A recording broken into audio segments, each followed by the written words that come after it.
Добрый вечер, уважаемые зрители! На КПК Лайв премьера второго сезона программы «Студия Быковского 9». Хочу напомнить, что герои наших эфиров – это педагоги, студенты, выпускники, родители и социальные партнеры Костанайского педагогического колледжа. Мы начинаем второй сезон.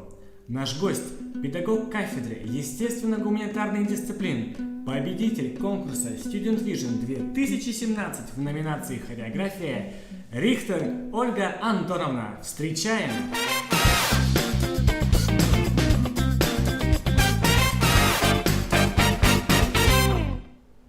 Здравствуйте, Ольга Антоновна! Всем известно, что вы принимаете активное участие в традиционных мероприятиях колледжа.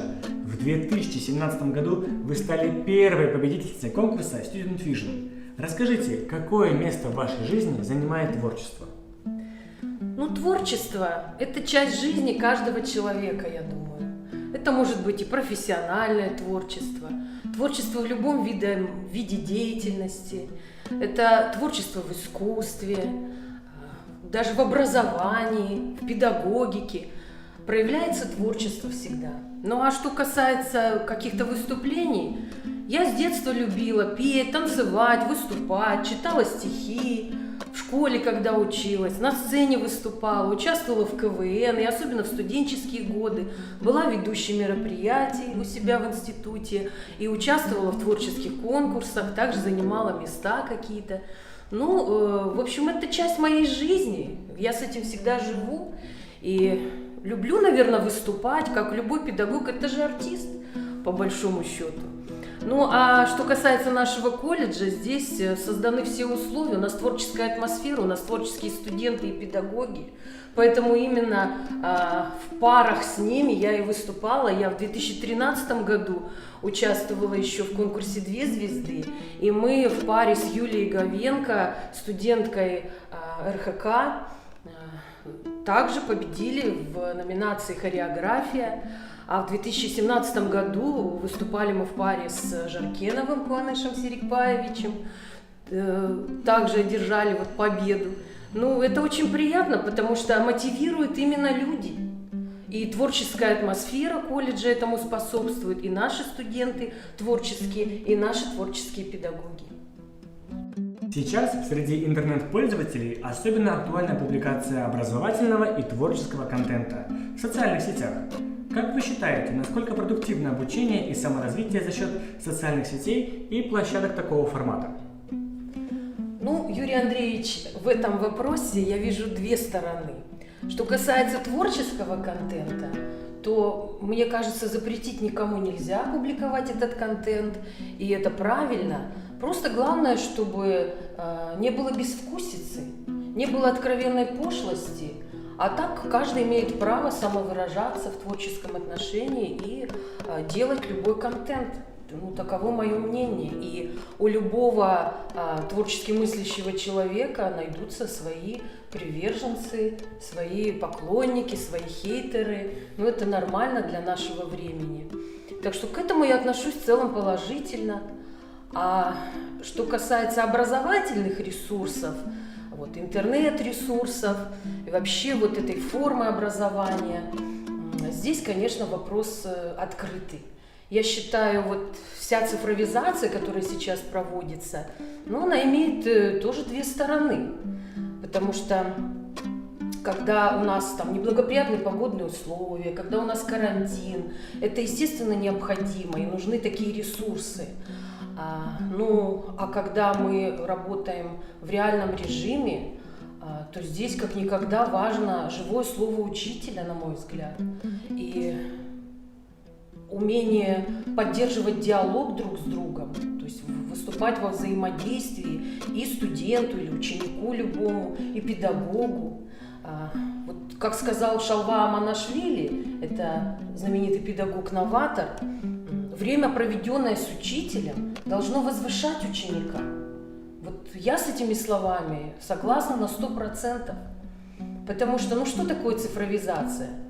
Если глобально смотреть, то цифровизация может вообще превратить людей в биороботов, и такими людьми будет легко управлять, легко их контролировать. Вот. Поэтому здесь разные такие вот позиции можно высказать.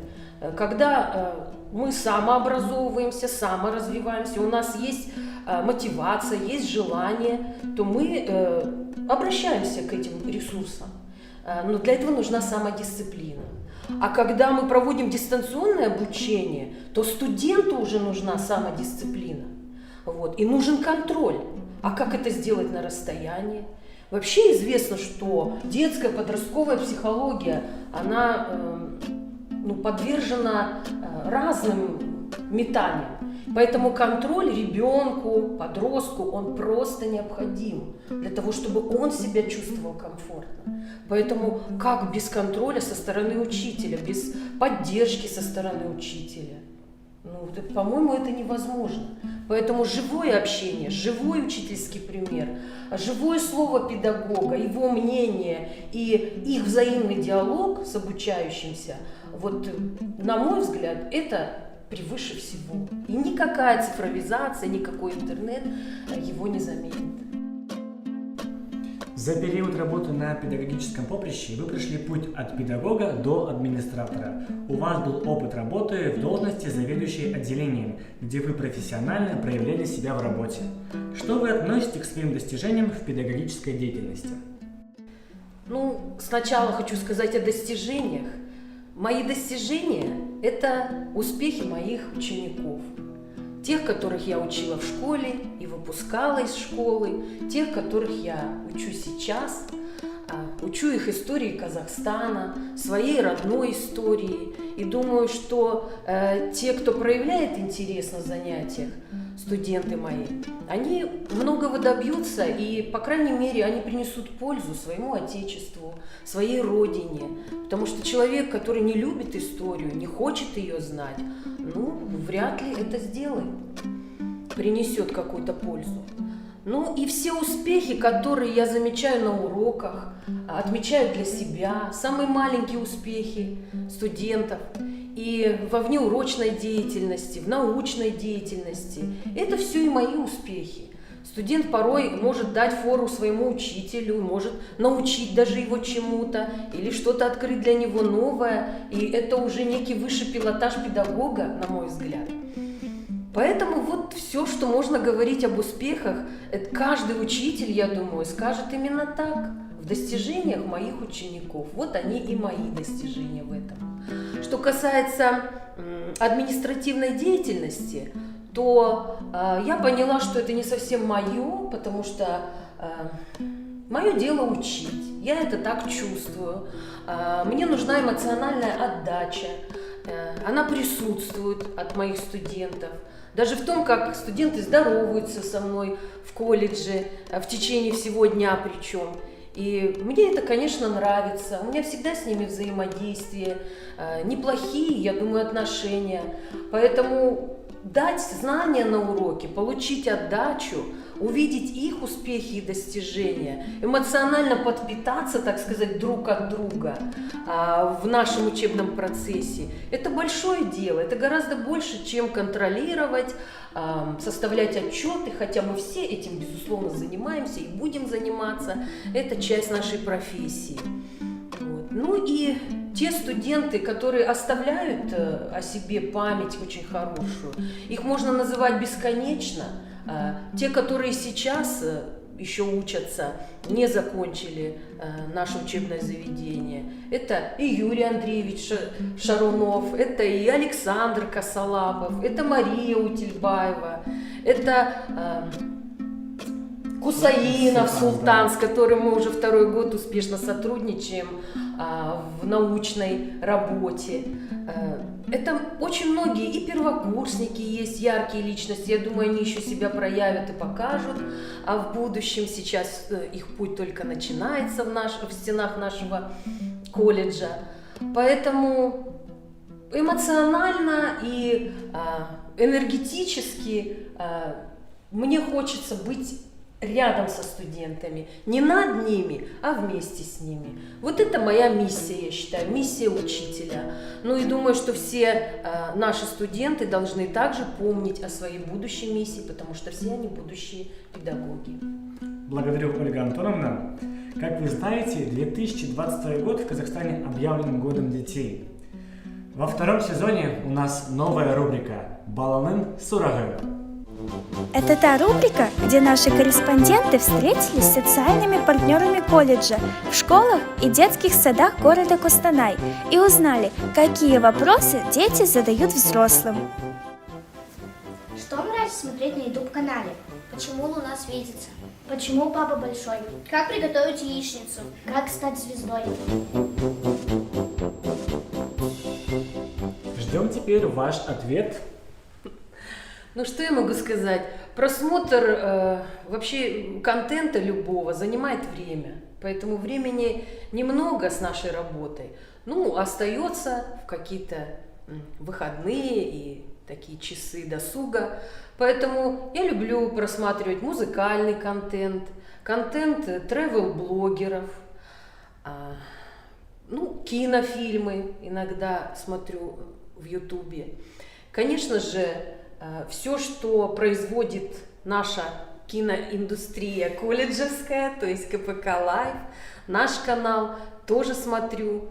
И ну, для духовного саморазвития есть один канал, который я регулярно просматриваю. Это также блогер, зовут его Вадим Колдун, канал называется «Свободное мнение». Очень глубокие темы, очень глубокие, не всем они понятны, не все их принимают, но мне этот контент близок. Поэтому вот что касается именно духовного саморазвития, это только «Свободное мнение», я и комментирую на этом канале. Вот, и с Вадимом мы заочно хорошо знакомы. Когда он проводит стримы, я также на них присутствую, и мы общаемся, можно сказать, вот, почти вживую.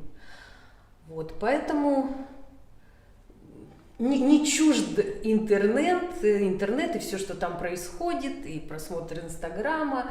Это периодически все есть. Иногда я загружаю ролики свои в Инстаграм. Ну, давно этого не делала. Вот. Тут нужно, конечно, активизировать свою досуговую жизнь, как-нибудь этим заняться. Спасибо за ответ. Передаю слово своей коллеге Асие Жамаловой. В нашем эфире специальная рубрика «60 секунд».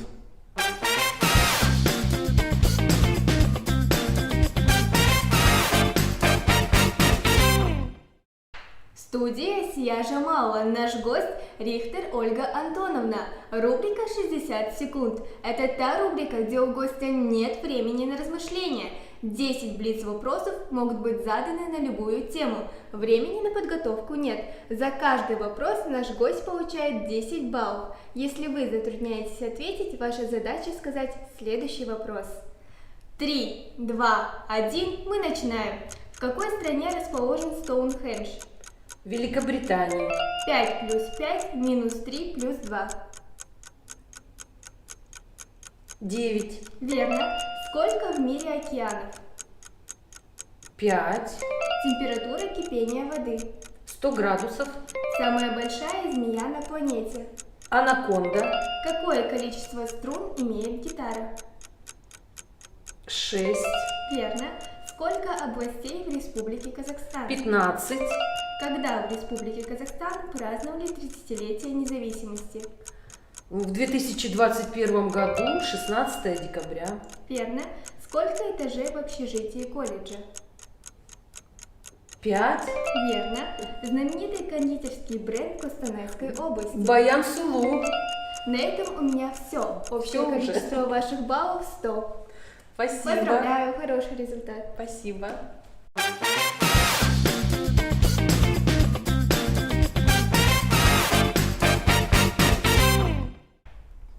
Ольга Антоновна, мы очень рады, что второй сезон мы начинаем с вами. И вот, для участников программы «Студия Быковского 9» появилась новая игра. Она называется «Фортепиано». Вам мы представляем 3 коротких мелодии знаменитых хитов, а ваша задача их угадать. Вы готовы? Попробую. Начинаем. Мелодия номер 1.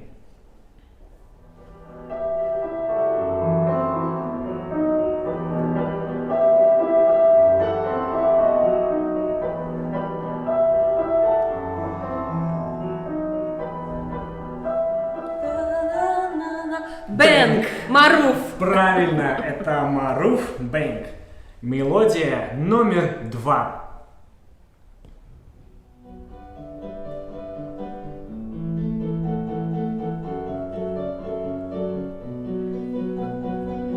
Знакомая. Слова не могу вспомнить.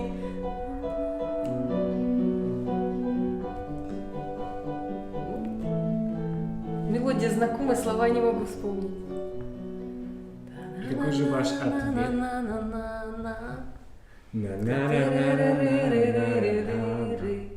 Ну кто поет? Твои глаза такие чистые. Лобода, Ну, твои да, глаза. лобода. Очень замедленный вариант, и да, на фортепиано. Нужно подумать, да, вспомнить. Твои глаза.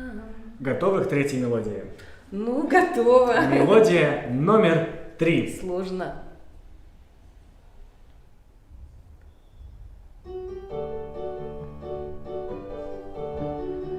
Мое замерло, мое сердце. Правильно. Остановилось мое сердце. Поздравляем вас! На этом наша игра завершилась, и мы благодарим вас за участие в программе студии Быковского 9. На память разрешите вам вручить небольшой сувенир. Спасибо большое. И для наших зрителей, и для вас небольшой сюрприз. Во втором сезоне у нас появляется новая традиция. Каждый участник нашей программы оставляет свой автограф на память. И вот мы просим вас оставить свой автограф вот здесь, для нашей большой коллекции. С удовольствием. Пишет ручка? Пишет. Большое спасибо. Спасибо вам. На этом у нас все. Подписывайтесь на наш канал, ставьте лайки, а мы увидимся уже совсем скоро. Всего доброго.